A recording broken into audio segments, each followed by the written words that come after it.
कानों कड़ी गठौरी मुर्की जुगत जिनस नहीं पार। नाम नंग रंग रसायन क्यों कहूँ, रूप छिन में बदले बेशुमार। रूप छिन में बदले बेशुमार। सच्चिदानंद पार ब्रह्म की जय। परमादरणीय सुंदर शाह जी,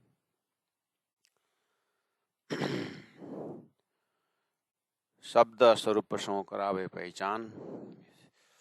जितने भी शब्द प्रयोग हो रहा है सच्चिदानंद स्वरूप का है, और हमने जीवन में जन्म से मृत्यु तक कितने शब्द उच्चारण करते हैं जीवन में। जिस तरह से संसार झूठा है, शरीर झूठा है, और यहाँ के हर व्यवहार भी झूठा है, फिर भी सपना है, फिर भी ब्रह्म के द्योतक हैं। जो भी हमारे से उच्चारण होता है तो रिफ्लेक्शन ब्रह्म शक्ति से ही है, ब्रह्म सत्ता से ही है। लेकिन सत्ता में ही हम सत्ता को ही स्वरूप या सत्ता को ही सत्य मान करके भूले हुए घड़ी है ये। इसलिए राजी महाराज प्रयास कर रहे हैं कि स्वरूप को याद करो। उन स्वरूपों का दर्शन कराते हैं कि 25 पक्ष परम धाम में अपने परात्म कंसेप्ट से परमात्मा के धाम में अपना स्वरूप को जहां हूं तहां नजीक में करके कहा है। इसलिए संसार में लोग पूछते हैं कि अंतिम शब्द क्या बोला।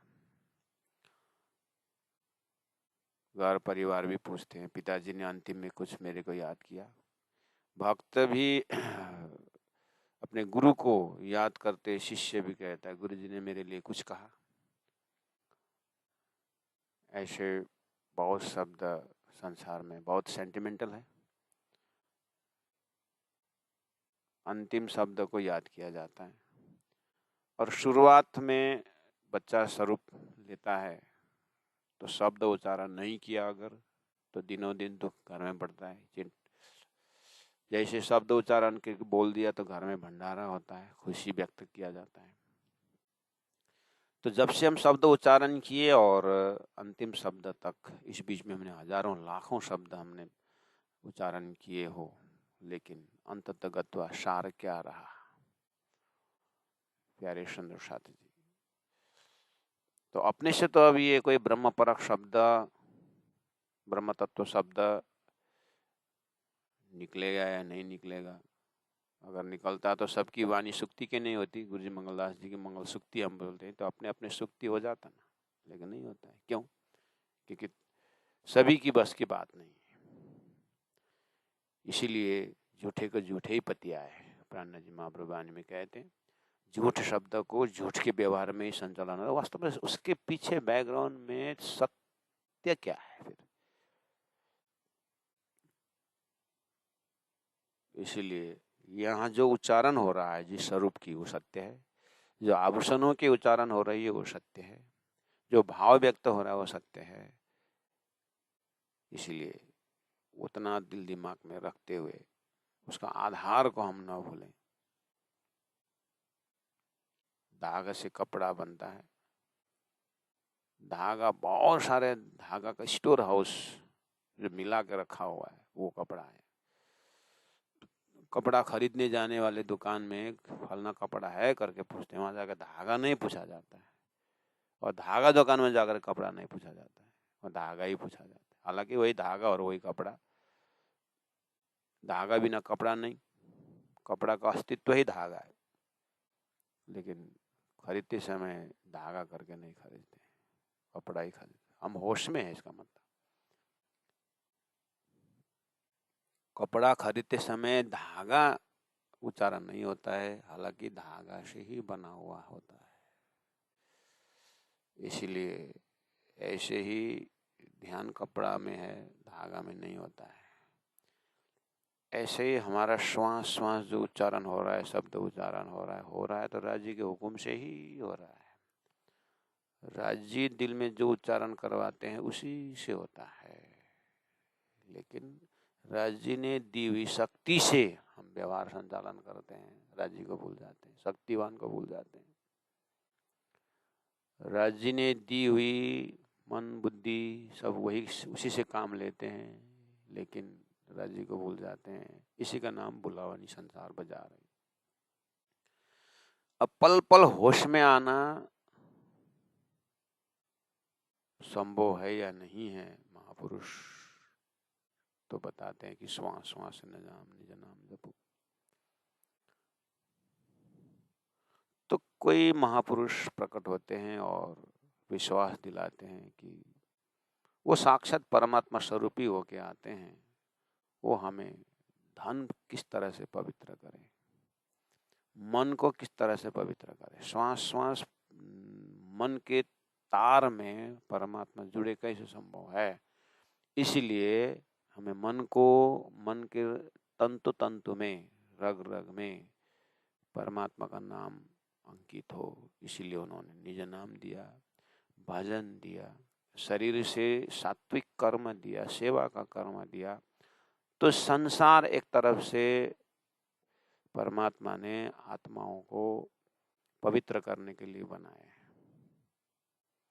संसार में धन है, परमात्मा ने ये धन क्यों दिया कि धन से वो धर्म को समझे, धन से धनी को समझे। इसीलिए उन्होंने वो दिया। तो परमात्मा को याद करके धन भी कमाता है तो परमात्मा के धर्म के लिए, परमात्मा के लिए उसका धन पवित्र हो रहा है। तो तंतु तंतु अब संसार में और उपाय नहीं। भूखे न होए गोपाल, भूखे भजन न होए गोपाल। भूख से भजन नहीं होता है। और पेट है तो अन्न चाहिए, अन्न खरीदने के लिए धन चाहिए।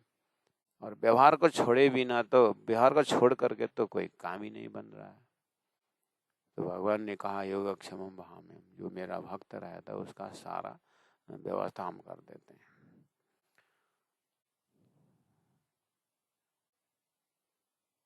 तो शरीर से जहां तक हो धर्म का काम हो, मन भजन में लग जाए, भक्ति में लग जाए, परमात्मा के नाम में लग जाए। छत्रसाल महाराज ने कहा तन सोहे रूह निस दिन जागे। तन सोए, शरीर संसार में देखने में पड़ा हुआ है। सोए मतलब संसार का काम कर रहा है, बेहोश में है। लेकिन रूह निस दिन जागे, आत्मा को पता चले कि ये सारा कार्य जो है परमात्मा से संभव हो रहा है। तो हमने उदाहरण दिया कि कपड़ा के अंदर धागा होने के हम होश में, लेकिन राइट टाइम राइट प्लेस में वो ज्ञान नहीं रहता है। याद दिलाने पर हाँ हो तो करके हो जाता है। ऐसे ही आत्मा होने से सब कुछ है, लेकिन आत्मा को भूल करके ही व्यवहार चल रहा है होता है। यहाँ आत्मा के भी मालिक परमात्मा श्री राजी महाराज के अंगों का वर्णन हो रहा है। इसलिए वो भंडार में चले जाएं तो बोलते हैं उज्जवल नीलाट। चौपाई नंबर 71 में आपने देखा उज्जवल नीलाट है। श्री राजी महाराज का ललाट जो है उज्जवल प्रकाशित, लाल तिलक, उसमें लालिमा भरे तिलक पहने हुए हैं। अब आगे कहते हैं क्यों कहूं शोभा असल, ये शोभा असली शोभा है। अर्थात कहने का मतलब है संसार में ऐसे श्रृंगार के बहुत सारे लोगों ने, साधक ने, भक्तों ने अपने भगवान के श्रृंगार किए हुए हैं। लेकिन तारतम से जो श्रृंगार हो रहा है वो गीता का उत्तम पुरुष का श्रृंगार है, उपनिषदों का अक्षरातीत का श्रृंगार है, और भक्ति का पराकाष्ठ दशा परदशा प्रेम लक्षण भक्ति द्वारा प्राप्त होने वाला परब्रह्म परमात्मा की शोभा है। वो असल है, सुंदर है, सलूकी है और सुंदर सलूकी स्वरूप की। माहे आवत न अकल। अब ये सब वर्णन करने के लिए सिंद्रावती आत्मा इस श्रृंगार को एक ही बार दर्शन हो जाता है तो छटपटाहट आ जाता है और बुद्धि नहीं पहुंच पाती है करके जितना कहो जितना बोलो कि शब्द कम ही पड़ता है, तो माहे आवत नावा कल, ये बुद्धि में आना मुश्किल है। फिर भी एक कोई मौका देते हैं। पाग कही शिर हक की, राजी महाराज के शिर में पाग है, और कया शिर मुकुट, कभी पगड़ी का वर्णन आ रहा है तो कभी मुकुट का वर्णन आ रहा है। और हाया है जीवरा क्यों रहा, फिर कहते कि ये जीवात्मा, ये जो सुरता जो है शरीर में क्यों बैठा रहा। खुलते हृदय पट, खुलते खुलते हृदय पट। तो श्रृंगार ग्रंथ में ये एक खुलते हृदय ए पट, हृदय में ये हृदय का पर्दा खुलते ही, और ये रूहां कैसे बैठ रही है। मतलब हृदय का पट खोलना मतलब राज्य को प्रत्यक्ष दर्शन होना। तो प्रत्यक्ष दर्शन होने के पश्चात भी रूहां क्यों बैठी रही है। बहुत बार ऐसा प्रसंग आया है, हम तो अब बहुत फेमिलियर हो चुके हैं। मतलब अब तो सुंदर साथ को इतना याद दिलाने की जरूरत नहीं रहती है कि जब राजी महाराज का श्रृंगार एक एक हृदय में जब अंकित हो जाता है,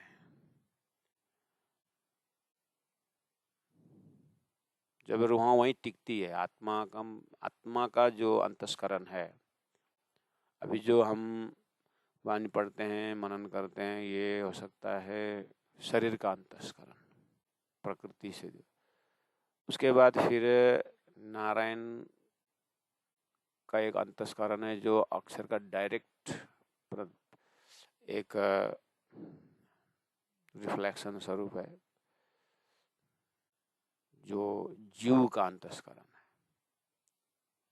जीव का अंतस्करण में थोड़ा सा सत्य के ऊपर विश्वास रखता है, और उसी को अक्षर द्वारा ही अवतरित वेद शास्त्र उपनिषद द्वारा उस जीव के अंदर जागृत का कुछ अंश रहता है। इसलिए उस अंतस्करण में बहुत कुछ खजाना, श्रद्धा, भाव, विश्वास उसमें रहता है। उससे भी परे और एक अंतस्करण है जो सुरता के अंदर है। सुरता का अंतस्करण में तो सीधा परमधाम परात्म है, लेकिन उसी में पर्दा लगी हुई है, इसलिए उसको फटा रहे हैं, यानी उसको हटा रहे हैं, वो क्लियर कर रहे हैं।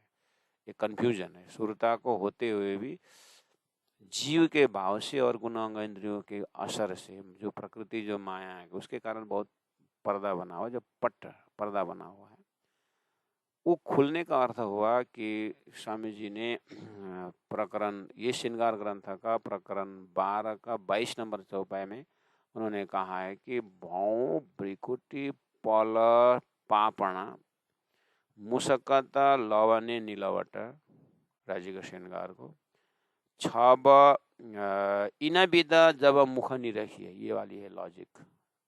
इन विदा इस तरह से जब मुख निरखिए, इस सुरता के अंदर में जो जागृत से लेके आए, जैसे अक्षर के बेहद का अंकुर नारायण द्वारा संसार, जीव और ईश्वर के भाषा में है, शास्त्रों में मिलता है, ये उदाहरण है। ऐसे ही सुरता के भाषा में, वाणी के अंदर सुरता के भाषा में परात्म द्वारा परमात्मा का स्वरूप सुरता में प्रिंट है।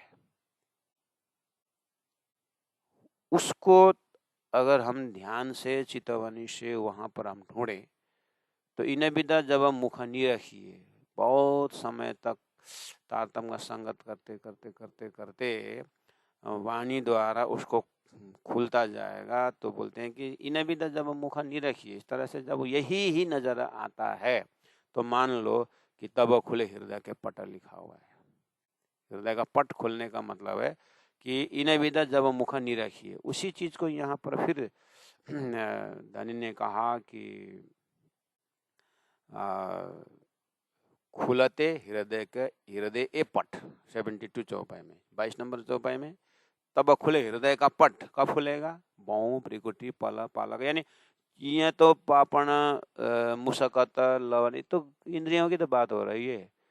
तो प्यारे सुंदर साथ जी, मेरे पियो तखत बैठे ओ मेरे राज पलंग बैठे, श्री जुगल किशोर किशोरी वाला नवल किशोर किशोरी, लाल पागल टकी रहे सुंदरिया रंग साड़ी, दोनों पटली मांग जल के, राखड़ी कलंगी करे गुलजारी वाला। ये तो है ना श्याम पूजा में, गाते कि नहीं आते? सुबह के श्याम पूजा, शाम के श्याम पूजा आप याद करो। तो अगर यही चीज श्रीमुख वाणी से भी, मुख चौक छवि सलूकिया गाल लाल अति उज्जवल, राज्य परब्रह्म परमात्मा का ही श्रृंगार का हम वाणी में 6000 चौपाई में हम बारीकी बारीकी चौपाई से हम देखेंगे, तो हृदय में तो वही प्रिंट दिखाई दिया। तो सुरता में ये प्रिंट है, ये सुरता की बात है। सुरता के अंतस्करण में हम देखें परातम परातम प्रत्यक्ष, और परातम के अंदर जो है परम धाम के सिवाय दूसरा कुछ है नहीं। उसी को बोलते हैं बैक टू पेविलियन। घर वापस जाने का अर्थ है, परम धाम जाने का अर्थ है, वो परम धाम को अंतस्करण में दर्शन करना है जो है।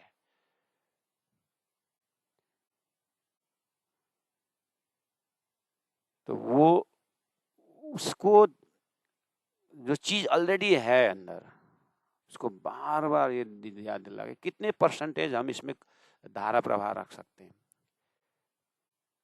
कितने परसेंटेज, उसी को तैल धारावत करके कहा है।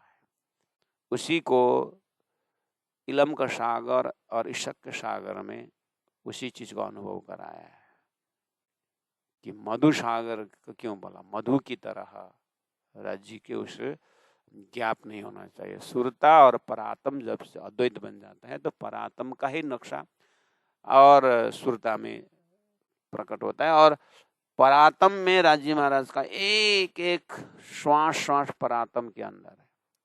राज्य का नजर परातम में, और परातम के आंख में राज्य, राज्य की आंख में परातम है। और वहां समय का कोई मतलब, समय तो वहां हजूरी है, समय तो राजी जो चाहे वो समय करने वाला है। तो अभी इस पल में राजी ये परीक्षा ले रहे हैं कि रूहों को खेल का अनुभव करा रहा है। अनुभव कराए रहे नहीं, अनुभव करा के अपने घर की याद दिला रहे हैं। तो अपने ध्यान, अपने चिंतन, अपने वहीं खड़े होकर के जैसे हमें दर्शन हो जाता है राजी महाराज का, तो समझिए कि समझे हम कि हाँ, खुलते हृदय ए पट। तो वो दर्शन होने का अर्थ है कि हृदय का पट खुल गया है। तो कहते हैं कि इतना पट खुलने के बाद भी रूहां बैठी हुई है। प्राणनाथ जी इंद्रावती आत्मा को आश्चर्य लगता है। उसके पीछे कहा दानी ने, हुक्म से अटका के रखे होते हैं। हुक्म से इसलिए अटकाया है, एक तो सभी आत्माओं को वही दशा में आना है, वो बाकी है। दूसरा, उसको वहां अटका के उनका काम भी करवाना है राज्य को। तब जाकर के ऐसे रूहां कहती है, जे बिद राखे राज ते बिद रही। हम तो हाथ हुक्म के हक के हाथ हुक्म ही तो हमारा क्या चले। हर चौपाई को हम स्थूल भाव से समझ रहे हैं कि सूक्ष्म कारण महाकारण, शारीरिक लेवल से बोल रहे हैं कि शरीर के अंतस्करण के हिसाब से उसमें शब्द उच्चारण हो रहा है कि जीव के अंतस्करण में उसका उच्चारण हो रहा है, कि सूरता के अंतस्करण में वो चीज दिखाई दे रहा है, कि परातम में दिखाई दे रहा है। सूरता में अगर पहुंच गया तो फिर परातम और सूरता में कोई फर्क नहीं है। उतना होने के बाद तो मूल मिलावा का अपना स्वरूप में आया, और वहां तो राज्य की सिवाय कुछ है ही नहीं, परम धाम की सिवा कुछ है ही नहीं। तो ये आत्माएं जब हृदय में पट खुल जाए तो इंद्रावती दर्जा में दिखाई दे रहा है। और तब कहती है कि कैसे बैठा हुआ है शरीर में, जूठे में, तो हुक्म लागू हो जाता है। इस कारण राजधानी ने रखा हुआ है। तो जगह जगह ऐसा क्ल्यू देते हुए आगे बढ़ते हैं। फिर बोलते हैं कलंगी दुगदुगी तो कहूँ जो पगड़ी हुए और रस। अब ये जो श्रृंगार का वर्णन हो रहा है, कोई दूसरा ही चीज होता तो हम बोले वही चीज है धनी का, ये धागा वही है, उसी से कपड़ा बना हुआ है, राज्य का ही नूर से आभूषण बना हुआ है। तो आभूषण देखने पर राज्य अलग जैसा लगता है, राज्य देखने आभूषण अलग, ऐसा नहीं है। राज्य की ही जो है लीलाओं में अलग अलग सामग्रियों का सेवा है। कपड़ा से धागा अलग है। आपको क्या लगता है, कपड़ा एकदम डिजाइन कपड़ा लगता है ना। एक बार पूरा वाइट कपड़ा, कपास वाइट कर दिया, उसके बाद कपड़ा बहुत लंबी साड़ी, किलोमीटरों का साड़ी गया, उसका आर्टिस्ट ने आर्ट्स करके रंग लगाया, ऐसा लगता है नहीं, वो धागा ही रंगीन कर दिया है। धागा ही रंगीन है, उसके बाद फरमा में वो जा करके डिजाइन बनता है। वो कपड़ा में वो पेंटिंग किया नहीं है, धागा ही पेंटिंग है। अब ऊपर में लगाया हुआ है ना, लेकिन मजबूत कलर वाला है, लेकिन कुछ भी नहीं लगा हो। तो कपास का नेचुरल जो है वो वाइट है, और वाइट धागा में अब रंग भर करके डिजाइन बन जाता है। हम क्या देखते हैं अब, हाँ, कपड़ा में कहीं गेंदा का फूल का छाप है, कहीं कुछ फूल का छाप है, कहीं कमल का फूल का छाप है, लगता है वो धागा में ही प्रिंट किया होता है, धागा ही डिजाइनिंग करके फूल बन के फॉर्म में आता है। कम से कम यहाँ तक के दृष्टांत से हम इतना तो सोचें कि धागा में रंग करने के बाद अब ये रंग भी, तो राज्य ने सुरता में ही रंग भर दिया, मान के चले सुरता में ही परमधाम प्रिंट कर दी करके भेजा है। लेकिन उसने आकर के जीव के अंतस्करण में वो लिया, तो इसलिए लगता है कि सारा हम ही कर रहे हैं, हम ही प्रयास कर रहे हैं, हमें हो रहा है, ऐसा लगता है। अपने सिर पर लेते हैं सुरता, ऐसी बात नहीं है। सुरता में ऑलरेडी इट इज प्रिंटेड, परमधाम के गुण है, वहाँ है। इंद्रावती आत्मा कहती है उसका दर्शन जैसे होने के बाद भी संसार में बैठा वो महसूस हो रहा है।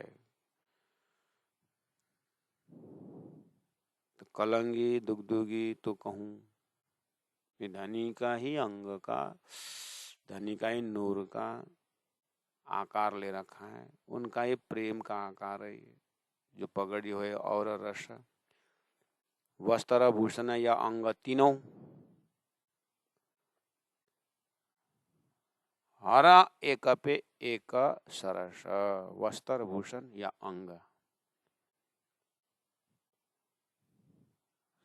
अंग धनी का चैतन्य स्वरूप, भूषण वस्त्र उसके ऊपर, और भूषण, ये तीन जो दिखाई दे रहा है, ये धनी का ही, राज्य का ही नूर का प्रचार, नूर का प्रकाश है।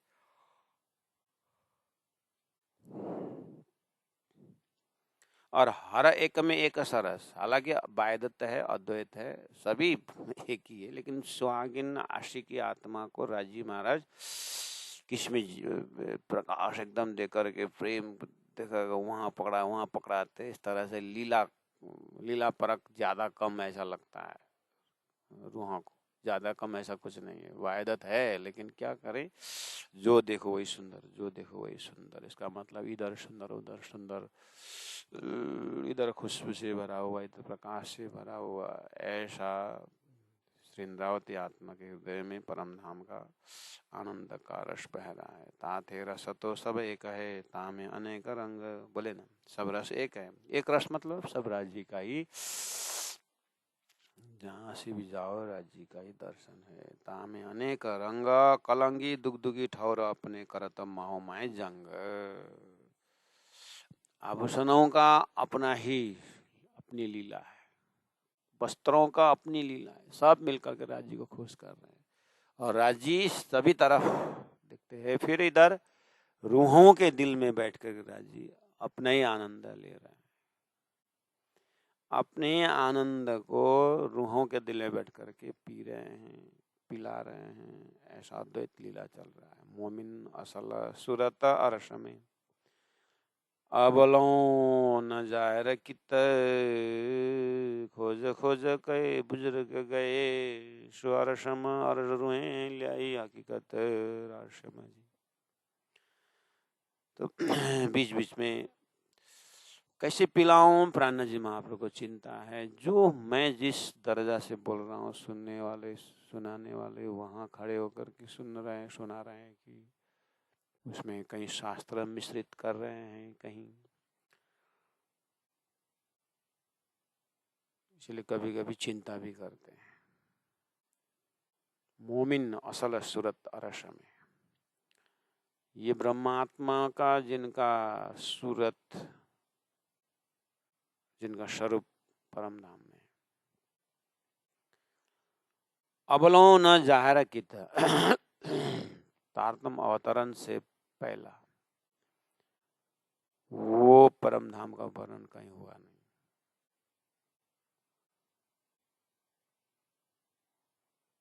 ब्रजमंडल में आत्माएं आई, लीला की, खुद को भी पता नहीं कि कहाँ के प्रेम बह रहा है। वैसे समझे जैसे ब्रह्मा जी ने बछड़ा छुपा दिए, ग्वाल बाल भी छुपा दिए, श्री कृष्ण ही अनंत रूप होकर के काम चलाया और परमात्मा श्री कृष्ण ही बहुत रूप होने के कारण, यानी वही ग्वाल है, वही बाल है, वही बछड़ा है, वही गाय है। तो इतना प्रेम का प्रभाव रहा, लेकिन पता नहीं चल रहा है क्यों इतना प्रेम। तो बाद में पता चला कि ओहो, आज की तिथि में हम शास्त्रों द्वारा देखते हैं उस दिन का आनंद बोलो मत। वो तो भगवान ही गौ है, भगवान ही दूध पीने वाले हैं, तो भगवान ही आनंदित हो रहे हैं। यहाँ तक तो जीव की बुद्धि, जीव में जो है ना, यहाँ तक ज्ञान है भगवान ही है। भगवान से ही परमात्मा अनेक रूप में हो गए। हाँ, गीता से जागृत बुद्धि। हाँ, तो पेड़ में भी तो भगवान ने बोला है मैं यहाँ हूँ, मैं यहाँ हूँ। हाँ, इसलिए उसको देख करके अरे दुख मत दे, भगवान कोई कष्ट होगा।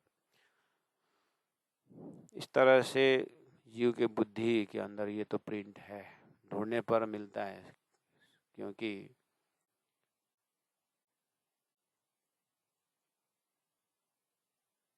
ग्रंथ भी अक्षर से आया है और गुरु ब्रह्मा गुरु विष्णु गुरु विष्णु गुरुदेव महेश्वर होकर के वही वेद पढ़ाया है। तो अक्षर के सपना के बुद्धि ने सब कुछ करके खुद को पर्दा के पीछे रख करके इतना तो करवाया है। जीव ने यहाँ तक ले जा करके जीव और ईश्वर के अद्वैत तक तो पहुंचा हुआ है। उदाहरण सुंदर है। जीव और ईश्वर को इस तरह से मुलाकात हुई तो ऐसे जीव में सूरता प्रवेश हुई और सूरता को वही फार्मूला से 25 पक्ष परम धाम में जमुना में राज जी, पेड़ पौधे में राज जी, थम्ब थम्ब में राज जी, पुखराज मानी के हर मंदिर मंदिर में राज जी, हर थम्बों में राज जी, हर मेहराब में राज जी, बड़ी रंग छोटी रंग तक में हर जगह राजी राजी राजी राजी राजी होकर के उसमें सतगुण है। ये जो जीव ईश्वर के अद्वैत में सत नहीं है, वो परलय में स्वप्निक है। परलय 25 वर्ष परम धाम के ध्यान चितवानी में रग रग में राजी सत है। जीव ईश्वर में सत शब्द नहीं है, चित शब्द यहाँ लगा दिया है, लेकिन चित शब्द नहीं है। चित का अर्थ है ज्ञान स्वरूप। ज्ञान स्वरूप है। चित शब्द राज्य में ही लगता है। राज्य चित स्वरूप होने से अब परम धाम को भी जानते हैं, अक्षर को भी जानते हैं, खेल को भी जानते हैं। लेकिन संसार में जीव ईश्वर का अद्वैत भाव में चित शब्द लगाया हुआ है, लेकिन वो ज्ञान स्वरूप नहीं, क्योंकि सपना को जागृत मालूम नहीं होता है। सपना जागृत नहीं जानता है, चलो चित वहाँ घटता नहीं है। चित घटेगा राज्य में ही। और आनंद शब्द जो है आनंद शब्द संसार में दिया हुआ है, लेकिन यहाँ आत्मानंद करके लिया है, लेकिन वो आनंद खंडित है, क्योंकि अक्षर जागने के बाद ये भी नहीं रहता है। इसीलिए सुरता जब ध्यान चिंतन से तारतम द्वारा जब परम धाम में ध्यान चढ़ जाता है तो जीव भी जग जाता है। अरे अभी यथा नाम तथा गुण, तो अभी आनंद आया करके जीव भी जग जाता है। ऐसे ऐसे जीवों को विश्व में अखंड मुक्ति का बहुत उच्च कोटि का स्थान मिलता है। तो तारतम द्वारा बहुत समय संगत करने वाला जीव भी कम से कम यथा नाम तथा गुण परम धाम का चिंतन कर सकता है। तो मोमिन असल सुरता रस में, ब्रह्म सृष्टियों की असल स्वरूप तो परम धाम ही है। तो वो वाली चीज जो है अवलोन न जाहिर की था, संसार में जाहिर नहीं हुआ था। संसार में क्या जाहिर हुआ था? तो संसार में जीव ईश्वर जाहिर हुए थे और उन्हें अद्वैत का बात कर रहे थे। खोज खोज कई बुजुर्ग गए। इसको अद्वैत तो ठीक है, लेकिन यथा नाम तथा गुण नहीं बैठ रहा है करके बहुत बुजुर्ग श्रेष्ठ लोगों के समय गया। अब वो यथा नाम तथा गुण लेकर के तो तभी आया जब तारतम द्वारा ब्रह्म सृष्टि का अवतरण हुआ। सो अरस रूहें आई खेल में, तो ले आई हकीकत। खेल में जैसे अरस रूहें आई तो वो हकीकत परम नाम का लेके आए। तब पता चला कि ये ब्रह्मानंद वाला शाश्वत अखंड ना ईश्वर नाम मूल प्रकृति तादिनी को आपा बीती में परम नाम का नजर आया। तो खेल झूठा इस तरह से, परम नाम सच्चा इस तरह से उसका विवेचन हुआ। इस तरह से सत्य परम नाम अखंड राज्य महाराज स्वरूप को श्रृंगार को वर्णन करते हुए फिर बार बार ये प्रमाणित भी करते हैं कि इस कारण से आपको इस ढंग से राज्य का चिंतन करना चाहिए करके फिर नूरा खूबी कई केसन की, फिर उस अक्षरातीत के स्वरूप को दर्शन करना फिर शुरू कर दिए। हक का स्वरूप की था नूर खूबी कही केसन की, हक का स्वरूप की केसन की नूर खूबी, नूर की खूबी बताई। हक स्वरूप की केसन की नूर की खूबी कही इता। यहाँ जो वर्णन कर रहे हैं राज्य के स्वरूप की वर्णन कर रहे हैं, लेकिन समस्या हाय हाय मेरा अंग मुर्दा न हुआ है ना। ये सुनने के बाद शरीर मुर्दा हो जाना चाहिए, शरीर जिंदा ही लग रहा है। कहते बक्का निशवत, परमधाम का स्वरूप वर्णन करते समय भी बैठा हुआ है, मुर्दा नहीं हुआ है तो वास्तव में मुर्दा हुए बिना परम धाम का वर्णन होता ही नहीं। तो इसका मतलब है संसार के तरफ से मुर्दा परमात्मा के तरफ में जागृत होना चाहिए। हम तो परम धाम तरफ मुर्दा हैं और संसार तरफ जागृत है।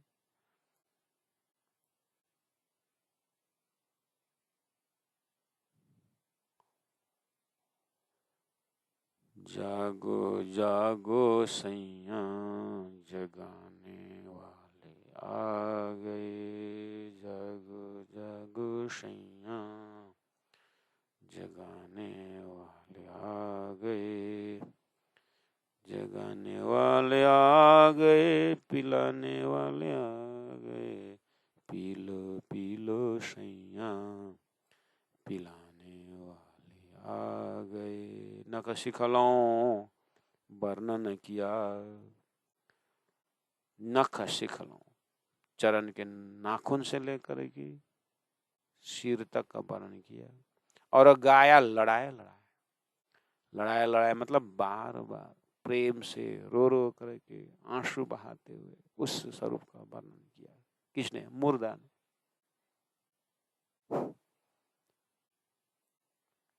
इस शरीर ने किया। मोमिन चाहे बिरहा सुनते तब वहीं अरवा उड़ जाए। ये जो मोमिन वर्णन करती है, मैंने कल एक होमवर्क छोड़ा था आपके दिमाग में। बिरहा कौन कर रहा है? सुरता तो बिरहा करेगी नहीं, और जीव में बिरहा का शब्द ही नहीं है। बिरहा किसका किया जाए? तो इस बिरहा कौन कर रहा है? तो आज आंसर दे रहा हूं। साधारण जीव को बिरहा जानता ही नहीं है, सुरता को बिरहा करने की जरूरत ही नहीं है। परातम में कोई गैप है ही नहीं, क्या विरह करना। रही बात सुरता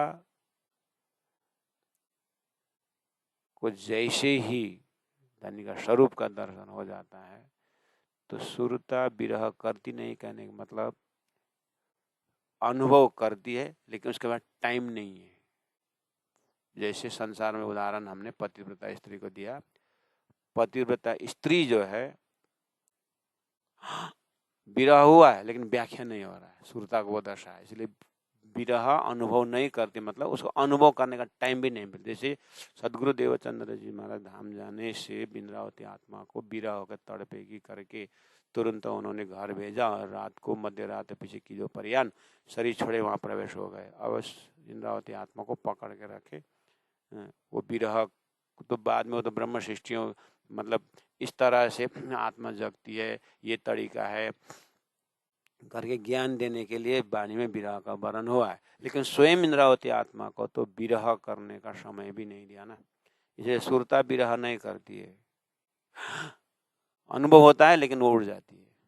अब जीव जो है पकड़ करके उसका परछाई रूप जीव में विरह, ये सुरता प्रवेश जीव विरह करता रहता है। सुरता प्रवेश जीव है ना, उसमें थोड़ा बहुत विरह, उसके माध्यम से विरह का अनुभव, सुरता में अनंत अनंत विरह है तो खेल कितना उसको पकड़ सकता है, तो थोड़ा कुछ विरह का वर्णन करता है। तो इसलिए हाय हाय मेरा अंग मुर्दा न हुआ, कहते बक्का निशवत, नख शिखलों वर्णन किया और गाया लड़ाए लड़ाए, तो विरह गा गा करके इतने सारी चौपाइयाँ विरह का उतर गई। मोमिन चाहिए विरह, सुनते तब ही अरवा उड़ जाए, उड़ना चाहिए। लेकिन वही इसी प्रकार का 36 नंबर चौपाई है कि हुक्म से रखा हुआ है, जो परात्म पहुंचे नहीं सो क्यों पहुंचे हक अंग को, आशिक और माशुक कैसी तफावत तई न हो। 78 चौपाई भी विवेचनात्मक चौपाई रख दी है, बहुत ही, जो परात्म पहुंचे नहीं, जिनका परात्म है ही नहीं, सो क्यों पहुंचे हक अंग को।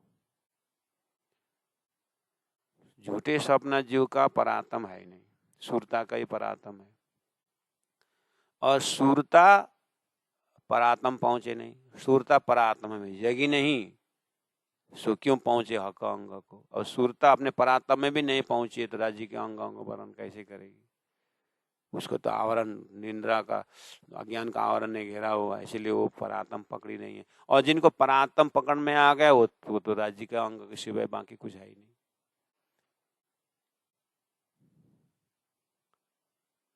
और जैसे परात्म में जगे तो आशिक मासुक कैसी तफावत, वहां तो अलग है ही नहीं।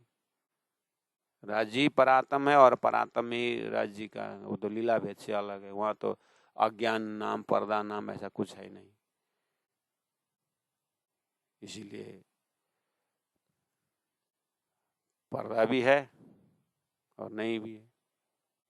अगर राज्य के हृदय में खेल दिखाने का अनुभव है इसलिए पर्दा डाल दिए, और राज्य ने पर्दा हटा भी दिए। श्री इंद्रावती आत्मा इस तरह से गुजर रही है, खेल में देख भी रही है, नहीं भी देख रही है, और राज्य का हुक्म को भी दर्शन हो रहा है।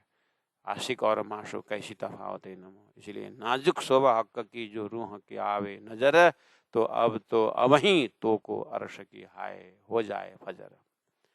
ज्यों सूरत दिल देखत त्यों रूह जो देखे सूरत, तो बेर नहीं रूह लज्जत तेरे अंग जात निशवत। फर्क नहीं दिल रूह के ये तो दो रहे हिला मिला, अरश में जो रूह है तो हक्के कया अरश दिला। तेरा दिल लग गया जीव सूरत को त्यों जो सूरतें रूह लगे, तो अब ही रूह ले रूह लज्जत एक पलक में जगे। रूह तो तेरी दिल बीच में जो कया दिल अरस, शेरक से नजीक तो कया जो रूह दिल अरस परस। सूरत कहते हक की आगो रूह मोमिन हाय हाय रूह बुर्ग न उड़िया, बरन न करते अरस तन। तो प्यारे सुंदर साथ जी, इस चौपाई ये भाव यहाँ से चौपाई नंबर 77 से नख शिखलों वर्णन किया और गाया लड़ाए लड़ाए मोमिन चाहे बिरहा सुनते तब ही अरवा उड़ जाए। तो यहाँ से शुरू हो रहा है। तो मैं आग्रह कर रहा हूँ सुंदर साथ को, विशेष हमारे जो क्लासेस है जो पर जहाँ विद्यार्थी बैठे हुए हैं, तो मैं प्राणनाथ साधनालय बैजरा साधनालय दोनों तरफ के सुंदर साथ को मैं विद्यार्थियों का आग्रह कर रहा हूँ, ये चौपाई जो मैं बता रहा हूँ ये कंठस्थ कर लेना।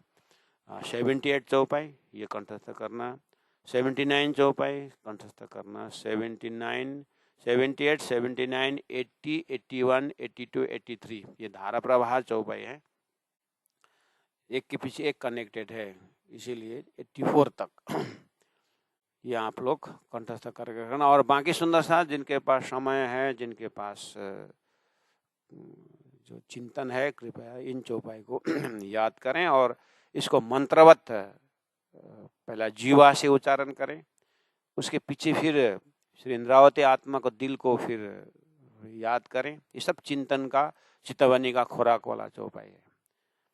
और फिर इस तरह से बार बार चौपाई याद करके फिर इसको सुरता में प्रिंट करें और उस प्रिंट के आधार पर फिर परातम को देखें, फिर राज्य का दर्शन होता है। इसीलिए ये चौपाई पहला ग्रॉस रूप में याद करना होता ही है, कंठस्थ करना ही होता है। तो मैं आग्रह करता हूँ, 2 दिन टाइम भी देता हूँ, फिर मैं पूछूंगा साधक साधिकाओं के लिए। और सुंदर साथ को तो आप यहाँ से पूछना बनता नहीं है, लेकिन आपके हृदय साक्षी लेकर के ये चौपाई याद करेंगे तो अच्छा रहेगा और बाकी को करना ही है। इसीलिए प्राणनाथ प्यारे कीजिए। आज का मजल यही रख देता हूँ, पहले आप चौपाई याद करिए, कल जितना याद करते हैं मैं पूछूंगा, 2 चौपाई 3 चौपाई उसी के ऊपर व्याख्या करूंगा, फिर याद करेंगे, फिर मैं पूछूंगा, तो जितना या चौपाई याद होता है उसके बाद ही व्याख्या करूंगा। ऐसे ऊपर ऊपर व्याख्या करके कोई फायदा नहीं है। पहला याद करके उसको कंठस्थ करके सुरता में प्रिंट करें उसको, ताकि ये व्याख्या सुरता देख सके, वो व्याख्या परातम देख सके, तो रूह जग सके, तभी मेहनत करेंगे, उससे पहला नहीं। बोलो श्री प्राणनाथ प्यारे की जय। नख शिखलों वर्णन किया, नख शिखलों वर्णन किया और गाया लड़ाए लड़ाए, मोमिन चाहिए बिरहा सुनते, मोमिन चाहिए बिरहा सुनते, तब ही अरवा उड़ जाए, तब ही अरवा उड़ जाए। बोलो श्री प्राणनाथ प्यारे की जय, सदगुरु महाराज की जय, तीनों पुरी धाम की जय, सभी साथ की जय।